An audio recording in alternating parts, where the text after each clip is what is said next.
Recibimos ahora a el presidente de OCE, a Raúl Montero. Gracias por acompañarnos. Un gusto estar aquí.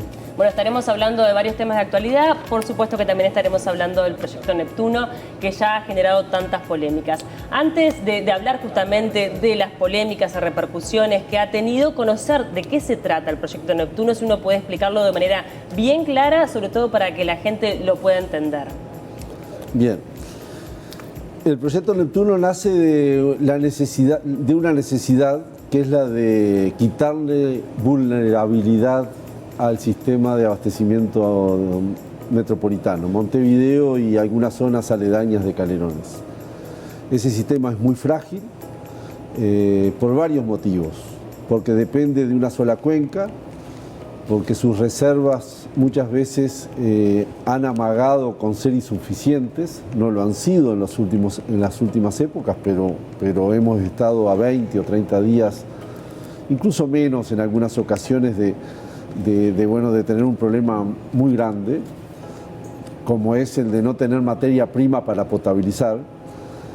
Además, es frágil porque depende de una sola planta que ya llegó a su tope de producción, que son unos 700.000 metros cúbicos por día. Ese es el pico, es el récord de consumo de Montevideo, 700.000 metros cúbicos, 700 millones de litros.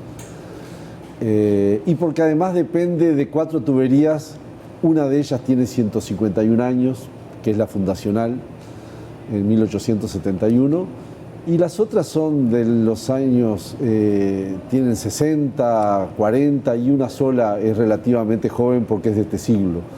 Así que por todos esos motivos, y porque además depender de una sola cuenca, de una sola planta y de ese juego de tuberías que están trabajando prácticamente al límite en cuanto a presión, hace que nos pase cualquier cosa menor en una llave, en una válvula, y alguna zona de Montevideo ya no se nos queda sin agua. Entonces, ¿qué es el proyecto Neptuno? Es independizarnos en parte de Santa Lucía, sacar agua del Río de la Plata, tener una usina que potabilice esa agua y una tubería nueva de 80 kilómetros que traiga esa agua desde esa planta hacia Montevideo, mejorando todavía la distribución en toda el área metropolitana. Así que, básicamente, en pocos segundos, ese sería el resumen del proyecto Neptuno. También, para seguir con esto del proyecto Neptuno, hubo algunos cambios que se hicieron. Tuvo algunos cambios para bajar justamente los costos, el presupuesto, ¿no? ¿Cuáles fueron esos cambios y el por qué? Bueno, cuando se originó este tema, los proponentes, esto forma parte de una iniciativa privada, presentaron 4 ofertas. Caño de 1200, caño de 1200 más un recalque. ¿Qué es un recalque? Es un bombeo al medio de la tubería, cosa de ayudar al bombeo inicial, ¿verdad? Caño de 1200, 1200 con un recalque, caño de 1500 y 1500 con recalque. La idea original era ese plan A, que además, si le agregamos el recalque que se puede agregar después, quedaría con un caudal de 230.000 metros cúbicos diarios. Luego, los diferentes técnicos nos fuimos inclinando por el caño de 1500, que además en el futuro se le podía agregar un recalque. Eso nos estaba dando una inversión de unos 280 millones de dólares. El presupuesto de OCE es de 400 millones de dólares. Eso es lo que OCE vive de lo que le paga la gente, básicamente. 450 millones de dólares, un poco más. Depende de la cotización del dólar. Luego de retirado los gastos, las cosas que tenemos que comprar, las cosas que tenemos que pagar, nos quedan apenas el pago de la deuda, el servicio de deuda, nos quedan apenas 70 millones de dólares para invertir. Encarar una obra de 280 millones de dólares con apenas 70 millones de invertir, que además no los podemos usar todo en esto, porque hay cosas que tenemos que seguir haciendo. La OCE no es solo Montevideo, y la OCE tampoco es solo agua, tiene también el saneamiento en el interior. y hay cosas que es imposible pararlas, es muy difícil encarar una obra tan grande sin que nos afecte. Y bueno, la realidad hizo que tratáramos de achicar eso y llegamos a un caño de 1200 con la posibilidad de luego tener un recalque, y eso nos da una inversión de 200 y algo de millones de dólares, que recién lo vamos a saber cuando llamemos a licitación. Claro, eso lo iba a decir, esto se va a llamar a licitación y va a quedar en manos de privados la construcción de la planta. Y también la financiación. Y la financiación de la planta, y luego durante un periodo de tiempo, 20 años por lo que tengo entendido, se le va a estar pagando anualmente un dinero a estas personas que hicieron unos 40 millones de dólares más o menos. Bueno, pero esos 40 millones de dólares no implican solo la obra. Esos 40 millones de dólares, y por eso sale ese número un poco exagerado de 700 millones, incluye la operación, el mantenimiento y también algún IVA.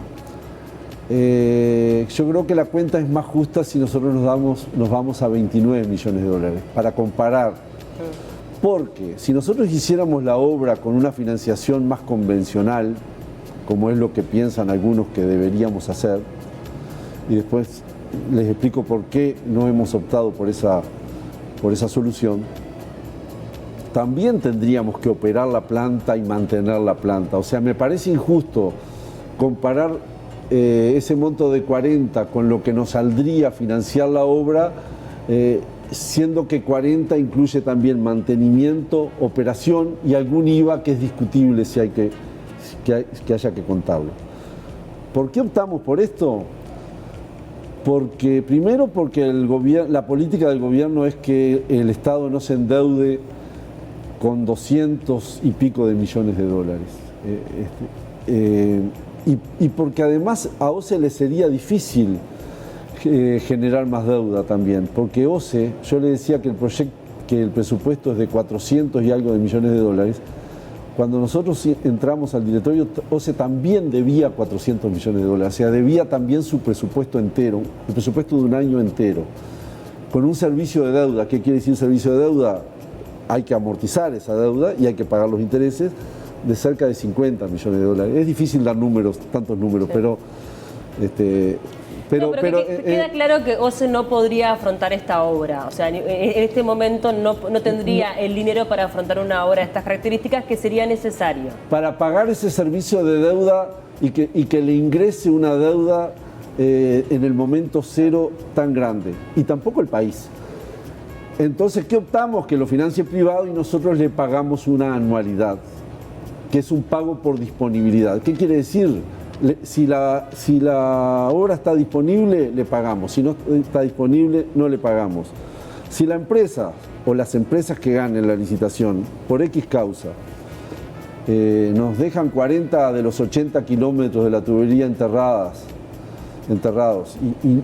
y se interrumpe la obra, nosotros no le hemos pagado un peso ni un dólar. O sea, no tenemos un gas Sayago aquí. Nosotros le pagamos cuando se apriete un botón, funcione la usina y sea capaz de darnos 160.000 metros cúbicos por día. Hasta que no pase eso, no le vamos a pagar un peso. Bien. Ahora sí, entrando, porque ha generado muchas polémicas, ¿no? Por diferentes lugares también, que me parece que sería interesante dialogar. Sí. La Federación de Funcionarios, por ejemplo, y tanto la Intendencia, hablan del poco diálogo, ¿no? que hubo frente a este proyecto, por ejemplo. ¿Cómo lo ven ustedes todas estas críticas y justamente eso? Miren, yo creo que la Federación de Funcionarios de OCE, con la que yo creo que he tenido un diálogo muy fluido, está claro que no cogobiernan la OCE. O sea, la Federación de Funcionarios de OCE tiene todo el derecho a exigirnos los reclamos de los funcionarios, a proteger a los funcionarios, a proponernos todas las reivindicaciones que sean necesarias para que seamos justos con esos funcionarios. No creo que sea la función del gremio cogobernar junto con el directorio. El directorio fue elegido por el Poder Ejecutivo con la venia del Parlamento a esos efectos y creo que tenemos el derecho a gobernar. Es claro que nosotros hemos tenido muchísimo más diálogo que el gobierno anterior con el sindicato y llevamos adelante soluciones que estaban postergadas. Por ejemplo, nosotros regularizamos la situación de casi 3.000 funcionarios que estaban fuera de su cargo presupuestal. Creo que y yo que soy un funcionario de OCE, lo digo con orgullo a eso, así que no creo que ese sea con el gremio, inclusive muchas veces del proyecto Neptuno hablaremos después, siempre tuvimos otros temas, las guardias, las compensaciones, la regularización de las presupuestaciones y pregúntenle y yo creo que no les pueden decir que no ha habido diálogo en esas cosas que son inherentes al gremio. Ellos señalan, al igual que la Intendencia de Montevideo, que se viola el artículo 47, que bueno, ante una situación que bueno, obviamente implica un cambio tan importante, hablando obviamente del agua, se debería hacer una consulta ciudadana. Bien. El artículo 47 establece varias cosas, entre otras que el agua es un derecho fundamental, o sea, nosotros tenemos que dar agua. Creo que eso es lo más importante del artículo 47. Pero también habla de que hay que hacer consulta ciudadana, tenemos que tener esas instancias. Personalmente pienso que nosotros no nos pueden decir que no las hemos hecho, porque creo que tampoco correspondía que la hubiéramos hecho. Yo creo que recién tenemos un anteproyecto confirmado. Las instancias de consulta se hacen con algo ya concreto. Pero van a estar esas instancias. Y van a haber instancias. Y van a haber instancias porque son obligatorias, la ley lo establece para todas las instancias ambientales.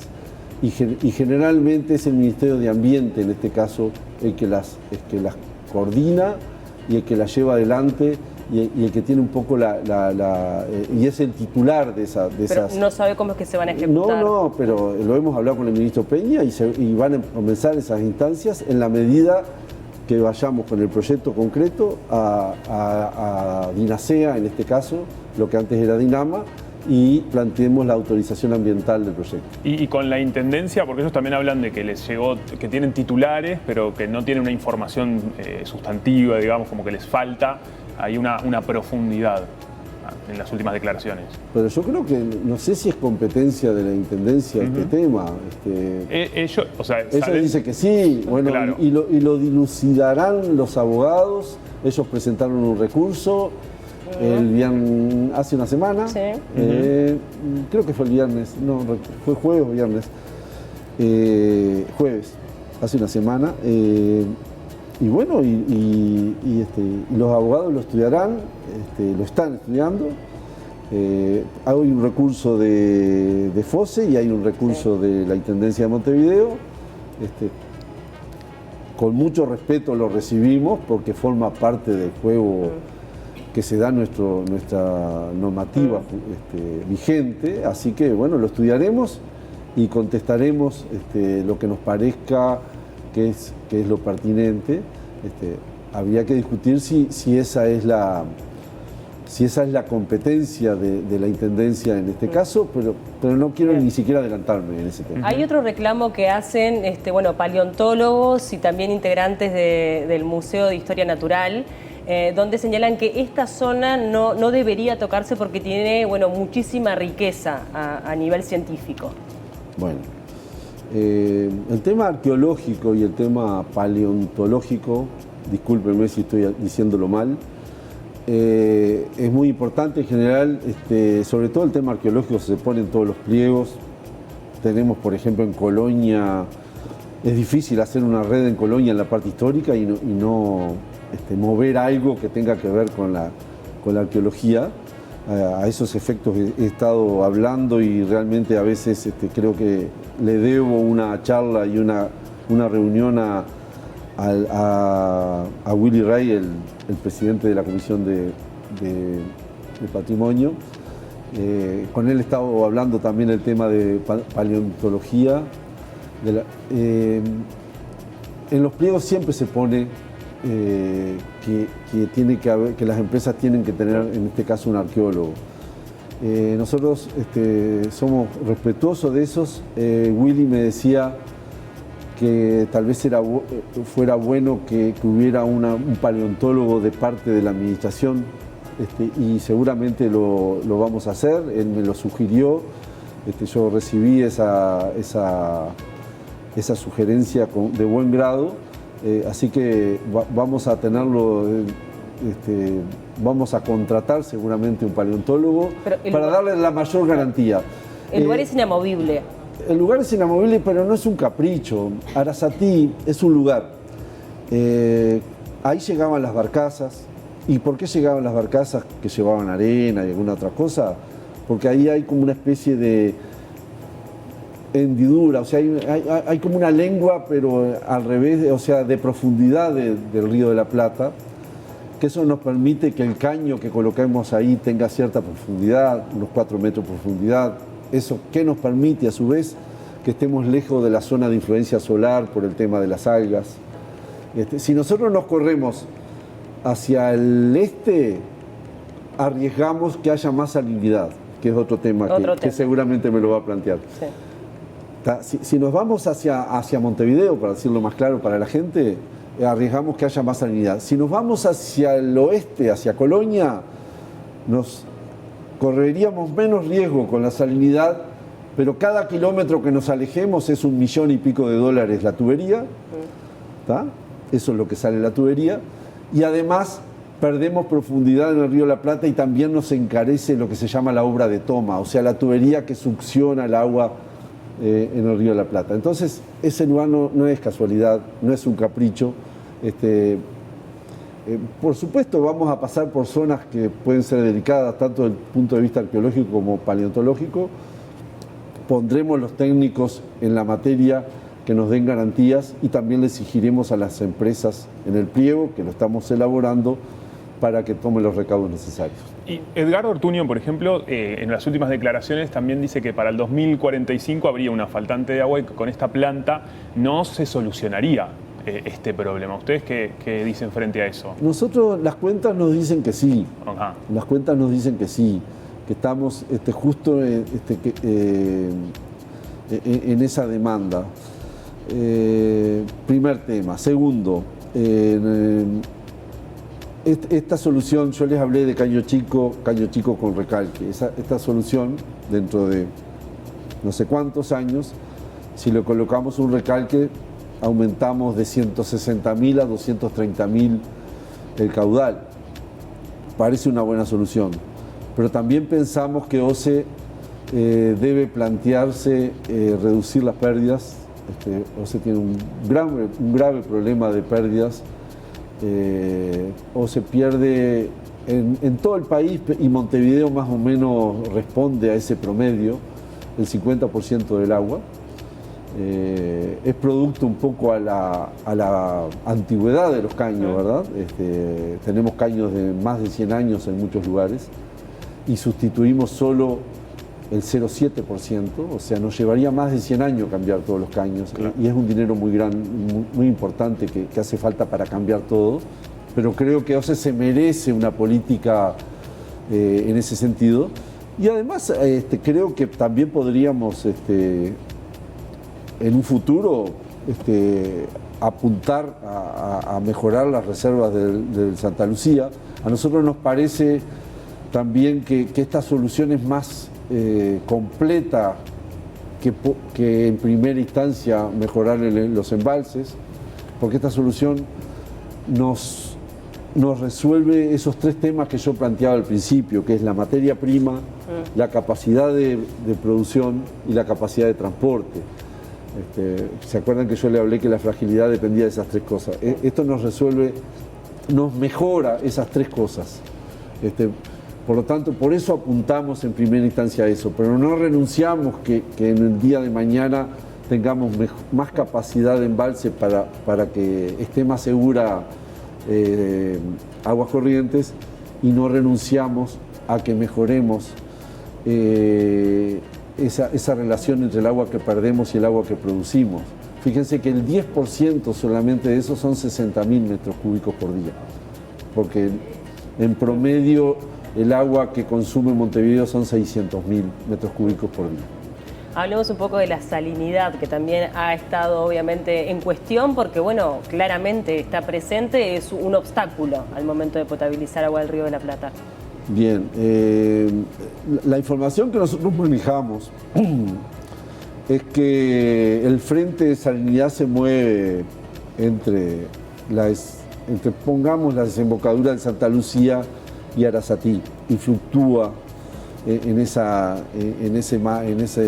franja.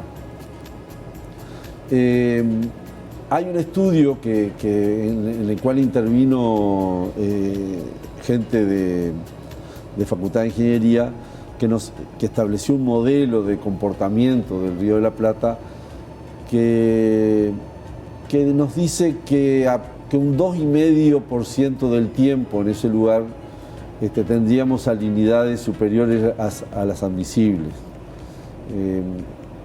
Eso nos da que en promedio, a nivel estadístico, que unos 9 días al año nosotros tendríamos salinidades mayores a la admisible.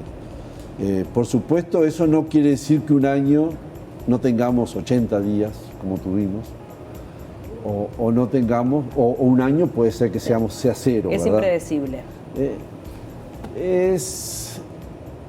Hay una gran cuota de azar, pero no azar, tiene un comportamiento un poco caótico, si me lo permiten, porque depende de muchos factores. Uno de los factores es son los caudales del río Uruguay y del río Paraná, por ejemplo. Si los caudales son altos, hay como una especie de barrido de agua dulce hacia el este, que hace que el frente de salinidad se acerque más a Montevideo, por decirlo de alguna forma. Algunas informaciones nos dicen que el caudal del río Paraná, por ejemplo, fue un caudal que es extremadamente bajo en estos últimos meses, que es un fenómeno que se da una vez cada 100 años.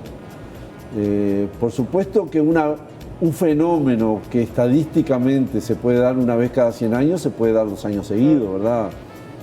Los quiñeleros me entenderán si yo digo que un número de 2 cifras que tiene una probabilidad de 1 en 100 en darse, claro, puede darse en 2 sorteos seguidos. O sea, esto no es solo azar, pero siempre hay un fenómeno estadístico ahí que lo explica de esa forma.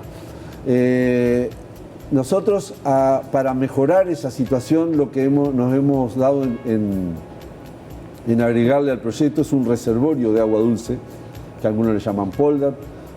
Yo digo, reservorio es una palabra que explica, es más entendible y da más la idea de lo que queremos, reservar agua dulce. Entonces, si el agua del Río de la Plata está con una salinidad mayor, nos pasamos al reservorio.